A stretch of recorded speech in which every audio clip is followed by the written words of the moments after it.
Hi everyone, welcome to সহজ পাঠ। তোমরা যারা এখনও পর্যন্ত আমাদের ওয়েবসাইট ভিজিট করনি তাদের প্রত্যেককে রিকোয়েস্ট করব, WBCS preliminary question papers different যে ইয়ার্সের রয়েছে সেগুলো সাবজেক্ট ওয়াইজ এভাবে ভাগ করা রয়েছে এবং চ্যাপ্টার ওয়াইজও ভাগ করা রয়েছে। তোমাদের প্রিপারেশনে অনেকটাই হেল্প হবে। আজ আমরা WBCS প্রিলিমিনারি প্রিভিয়াস ইয়ার 2023-এর ইন্ডিয়ান ইকোনমির একটা কোশ্চেন নিয়ে আলোচনা করব। এই কোশ্চেনটা রিলেটেড যতগুলো কনসেপ্টস হয় সব কটা কনসেপ্ট তোমাদেরকে আমি পড়াবো এবং প্রতিটি কনসেপ্ট বুঝে নেওয়ার পরে এই রিলেটেড যা কিছু কোশ্চেন আসবে তোমরা অনায়াসেই সলভ করতে পারবে। তো 2023-এর প্রিলিমিনারিতে এই কোশ্চেনটা এসেছিল, যেখানে প্রশ্নে আমাদের জিজ্ঞাসা করা হচ্ছে which of the following would have inflationary effect on the economy. তাহলে কোন নিচের যে পয়েন্টগুলো লেখা রয়েছে তার মাধ্যমে মার্কেটে ইনফ্লেশনের এফেক্ট আমরা পাবো, মানে মার্কেটে এখানে অর্থনীতিতে মুদ্রাস্ফীতির প্রভাব আমরা দেখব। এবার এই অর্থনীতিতে মুদ্রাস্ফীতির প্রভাব বা ইনফ্লেশনের এফেক্ট সেটা তো আগে জানতে হবে, তারপর না আমি আনসার করব। তাই ভিডিওটা হয়তো একটু লেন্দি হতে পারে, তবে আমি ডিটেলে তোমাদেরকে শেখানোর চেষ্টা করছি। সো ইনফ্লেশনারি এফেক্ট মানে হচ্ছে মার্কেটে ইনফ্লেশন বেশি, আর মার্কেটে ইনফ্লেশন বেশির অর্থই হচ্ছে গিয়ে এখানে মার্কেটে মানি ফ্লো বেশি। এই মানি ফ্লোকে কন্ট্রোল করা হয় কার দ্বারা? মনিটারি পলিসির দ্বারা। আর এই মনিটারি পলিসিকে মেনটেন কে করে? আরবিআই। আরবিআই এই মনিটারি পলিসিকে মেনটেন করে মনিটারি পলিসি কমিটির দ্বারা। এবার প্রশ্ন হচ্ছে গিয়ে যে মনিটারি পলিসি কমিটি 4+-2 এই রেঞ্জে অলওয়েজ আমাদের ইনফ্লেশনকে রাখতে চায়, মানে ইনফ্লেশন মার্কেটে 2 থেকে 6% বেশি যেন না হয়। তার থেকে বেশি হয়ে গেলেই আরবিআই তাকে ইনফ্লেশনের দরজা দিয়ে দেয়।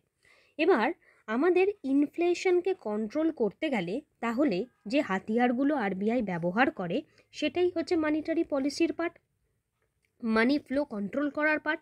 আশা করি বুঝলে। এবার আরবিআইয়ের এই হাতিয়ারগুলোর অনেকগুলো পথ রয়েছে। আমি বোঝানোর সুবিধার্থে আরবিআইকে বাবা আর নর্মাল যে ব্যাঙ্কসগুলি হয় সেই ব্যাঙ্ককে সন্তান বলে ব্যাপারটাকে বোঝাই। একটু ব্যাপারটাকে ভালো করে বোঝো, টাইম লাগতে পারে হয়তো ভিডিওটাতে, বাট কনসেপ্ট পুরো ক্লিয়ার হবে। সো ধরো এই সন্তানটা হচ্ছে তুমি। এবার আমাদের বাবারা যারা রয়েছেন তারা অলওয়েজ এটা ভাবেন যে আমার সন্তানের কাছে যদি এক্সট্রা টাকা থাকে ও সেই টাকাটাকে কি করবে? খরচা করে ফেলবে বা নষ্ট করে ফেলবে। তার চেয়ে ওকে কম টাকা দিই, যাতে ওর দুঃসময়ে সেই টাকাটা আমি ওকে দিয়ে সাহায্য করতে পারি। এরকম একটা ব্যবস্থাও হতে পারে। সেই টাকাটা তুমি নিজেও রোজগার করতে পারো বা বাবার টাকাও, যে কোনো একটা পরিস্থিতিই হোক না কেন। এই যে কনসেপ্টটা বললাম এটাই হচ্ছে গিয়ে আমাদের সিআরআর আর এসএলআর-এর কনসেপ্ট। কিছু না, বেসিক কনসেপ্ট। সিআরআর মানে হচ্ছে ক্যাশ রিজার্ভ রেশিও, এসএলআর মানে হচ্ছে স্ট্যাটুইটারি লিকুইডিটি রেশিও। কি বললাম? আরবিআই কমার্শিয়াল ব্যাংক যারা রয়েছে, যেমন হচ্ছে গিয়ে আমাদের এসবিআই, ইউকো, অ্যাক্সিস, সে প্রাইভেটই হোক কিংবা পাবলিকই হোক, তাদের থ্রু দিয়েই তো আমরা আম জনতা যারা রয়েছি তারা টাকা পাই।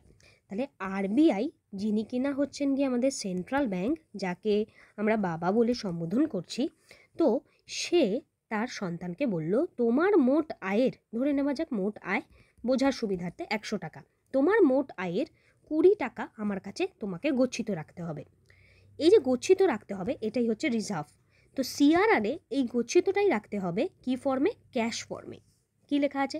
তাহলে CRR is the minimum percentage of banks total deposit that must be kept with the central bank in a cash form. শুধু আর শুধুমাত্র ক্যাশ ফর্মে যখন টাকা রাখা হয় তখন সেটা ক্যাশ রিজার্ভ রেশিওর পার্ট। আর স্ট্যাটুইটারি লিকুইড রেশিওতে একইভাবে আরেকটা রিজার্ভ রাখা হয়। তাহলে এখান থেকে 100 টাকার থেকে 20 টাকা চলে গেলে কত টাকা পড়ে রইল? 80 টাকা। এবার এই 80 টাকা যে পড়ে রইল, এখান থেকেও এবার বাবা বলছে যে তোমাকে আরও 10 টাকা রাখতে হবে। কিসের জন্য? তোমার ইমার্জেন্সি, আরও কোনো কারণের জন্য। তো এই যে 10 টাকাটা রাখা হলো, সেটা বাবা বলছে যে তুমি এটা যে কোনো ফর্মে রাখতে পারো, যে কোনো লিকুইড ফর্মে রাখতে পারো। লিকুইড ফর্ম মানে যাকে বেচে খুব তাড়াতাড়ি টাকা পাওয়া যায়। যেমন এটা ক্যাশ ফর্মে হতে পারে, এটা গোল্ড ফর্মে হতে পারে, এটা কোনো গভর্নমেন্টের বন্ড ফর্মে হতে পারে, যে কোনো টাইপের সিকিউরিটিজের ফর্মে হতে পারে, যে কোনো ফর্মে এটা হতে পারে, তুমি রাখতে পারো। তাহলে আমার কাছে সিম্পল এখানে কনসেপ্ট ক্লিয়ার হয়ে গেল। ক্যাশ রিজার্ভ রেশিও আর স্ট্যাটুইটারি লিকুইডিটি রেশিও দুটোই হচ্ছে একটা রিজার্ভ, যেটা ব্যাংককে তাদের টোটাল ডিপোজিটের একটা পার্সেন্টেজ রাখতে হয় আরবিআই এর কাছে। ক্যাশ রিজার্ভ রেশিওতে ক্যাশ ফর্মে রাখতে হয়, আর স্ট্যাটুইটারি লিকুইডিটি রেশিওতে এখানে লিকুইড অ্যাসেট ফর্মে রাখতে হয়। এবার দেখো, আমি তোমাদের সিআরআর আর এসএলআরটা বোঝালাম। এখনও পর্যন্ত আমি তোমাদেরকে বন্ডও বলিনি, ব্যাংক রেটও বলিনি, বাট এটা থেকেই এই উত্তরটা হয়ে যায়। তাই প্রত্যেকটা কনসেপ্ট আমাদের জেনে রাখাটা খুব দরকার। তো এবার বলছে would have inflationary effect, would have inflationary effect. তো এবার ভাবো, বাবা যিনি রয়েছেন, বাবা যদি সন্তানের থেকে এখানে কম টাকা নেন, তাহলে সন্তানের কাছে বেশি টাকা পড়ে থাকবে। এবার সন্তান ওই টাকাটা কী করবে? খরচা করবে। এবার সন্তান যদি ওই টাকাটা খরচা করে, তাহলে মার্কেটে কী হবে? মানি ফ্লো বেড়ে যাবে। তাহলে এখানে বলছে আরবিআই ডিক্রিজিং দি এসএলআর। পয়েন্টটা দেখো, ডিক্রিজিং দি এসএলআর। এই যে কিছুক্ষণ আগে 10 টাকা এসএলআর ফরম্যাটে দেওয়া হলো, সেটা যদি আরবিআই বলে যে আমি 5 টাকা ফরম্যাটে নেব, তাহলে যদি 10 টাকার জায়গায় 5 টাকা নেয়, তাহলে 100 টাকা যদি সন্তানের ইনকাম হয়, আগে সন্তানের কাছে থাকছিল 90 টাকা, এখন সন্তানের কাছে থাকছে 95 টাকা। এই যে 5 টাকাটা এক্সট্রা ওর কাছে থাকছে, ও তো কী করবে? খরচা করে ফেলবে। তোমার কাছে টাকা থাকলে তুমি কী করবে? খরচা করে ফেলবে তো। তাহলে এই এসএলআরের যে পার্সেন্টেজটা, সেটা কমিয়ে দিলে সেটা মার্কেটে কী করবে? মানি ফ্লো বাড়িয়ে দেবে। আর মানি ফ্লো বাড়িয়ে দেবে মানে মার্কেটে ইনফ্লেশন হবে। এবার 2 নাম্বারটা ঠিক, 2 নাম্বারটা ঠিক হলে এটা কেটে গেল, এটা কেটে গেল, রাইট? এইবার বাকি অপশান রয়েছে। এত ইজি। দেখো পরের কোশ্চেন, এগেন বলছে সিআরআর এখানে অ্যাবলিশ করে দেবে। মানে বাবা বলছে আগে যে তোমাকে 20% 20 টাকা রাখতে হতো, এখন আমাকে আর দিতেই হবে না, শূন্য, তোমাকে কোনো টাকা দিতে হবে না। তার মানে কি, এখানে বাবা এখানে কোনো রিজার্ভই রাখছে না। তার মানে একই ব্যাপার। তাহলে 4 নাম্বারটা। আশা করি তোমরা অপশান দেখে উত্তরটা নিজেরা পৌঁছাতে পারলে, এবং যদি পৌঁছাতে পারো, ভিডিওটা যদি ভালো লেগে থাকে, প্লিজ ভিডিওটাকে একটু লাইক করে আমাদেরকে সাপোর্ট করো।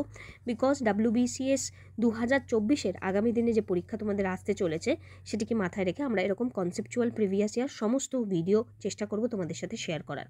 এবার বাদবাকি অপশান দুটো যদিও লাগছে না এই কোশ্চেনটাকে সলভ করতে, তবুও আমি তোমাদেরকে একটু ব্যাংক রেটের কনসেপ্টটা বুঝিয়ে দিতে চাই। তো ব্যাংক রেট কাকে বলে এখানেই যদি বোঝাই, ব্যাংক রেট হচ্ছে গিয়ে কিছুই না।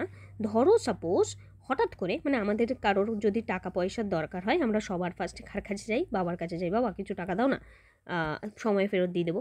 তো এই রকমই ব্যাংক যখন আরবিআই এর থেকে টাকা নেয়, এবং যেটা লং টার্মে হয়, লং টার্ম বলতে কি 1 বছরের ঊর্ধ্বে, 1 ইয়ার অ্যাভাভ, যখন এরকম টাকা চায়, তখন আরবিআইয়ের কাছে সেই যে রেটটা, একটা পার্সেন্টেজ দিতে হয়, তো সেই যে পার্সেন্টেজটা, সেটাকেই বলা হয় ব্যাংক রেট। আর এই সেম জিনিসটাই যখন ব্যাংক আরবিআই থেকে টাকা ধার নেয়, কিন্তু সেটা লেস দ্যান 1 ইয়ার হয়, লেস দ্যান 1 ইয়ার হয়, তখন সেই যে পার্সেন্টেজটা থাকে, তাকে বলা হয় রেপো রেট। লেস দ্যান 1 ইয়ার হয়। সিম্পল কনসেপ্ট, একদম সুন্দরভাবে আমরা আশা করি বুঝে গেলাম। তোমরা যারা WBCS 2024-এর প্রিপারেশন নিচ্ছ বা নেবে ভাবছো, কোথা থেকে পড়বে, কি পড়বে, কনফিউশন হচ্ছে, তো তোমরা আমাদের ওয়েবসাইটটা চেক আউট করতে পারো এবং আমাদের ডিসক্রিপশনে দেওয়া নাম্বারে কন্ট্যাক্ট করতে পারো। Thank you, take care.